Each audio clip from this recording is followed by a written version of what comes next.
കോഴിക്കോട്ടെ UDF ജില്ലാ convener സ്ഥാനം JDUവിന് നൽകാനുള്ള തീരുമാനത്തിനെതിരെ കടുത്ത പ്രതിഷേധവുമായി മുസ്ലിം ലീഗ് ജില്ലാ നേതൃത്വം. UDF ജില്ലാ യോഗം ബഹിഷ്കരിച്ച ലീഗ് നേതൃത്വം വർക്കിംഗ് ചെയർമാൻ സ്ഥാനം ഏറ്റെടുക്കില്ലെന്നും പ്രഖ്യാപിച്ചു.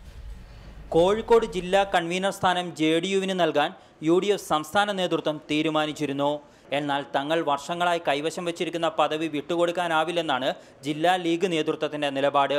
ഈ സാഹചര്യത്തിലാണ് ഇന്നത്തെ ജില്ലാ UDF യോഗം ലീഗ് ബഹിഷ്കരിച്ചത്.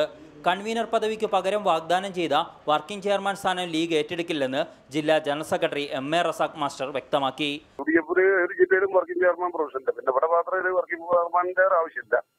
അതിന് പ്രസക്തിയുമില്ല. കാരണം ചെയർമാൻ അപ്രസക്തരാണെങ്കിലല്ലേ വർക്കിംഗ് ചെയർമാന് പ്രസക്തിയുള്ളൂ.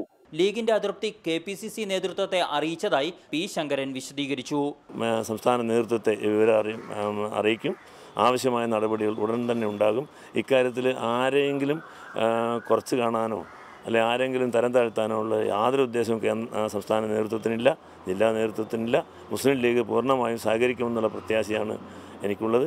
ലീഗിനെ തണുപ്പിച്ച് അടുത്ത UDF ജില്ലാ യോഗം അടുത്ത ആഴ്ച തന്നെ വിളിക്കാമെന്ന കണക്കുകൂട്ടലിലാണ് കോൺഗ്രസ് നേതാക്കൾ. തദ്ദേശ സ്വയംഭരണ തെരഞ്ഞെടുപ്പ് അടുത്തിരിക്കെ ലീഗ് ജില്ലാ ഘടകത്തിന്റെ നിലപാട് UDF നേതൃത്വത്തിന് കടുത്ത തലവേദനയാണ് സൃഷ്ടിക്കുന്നത്. KR Saju, reporter, Kozhikode.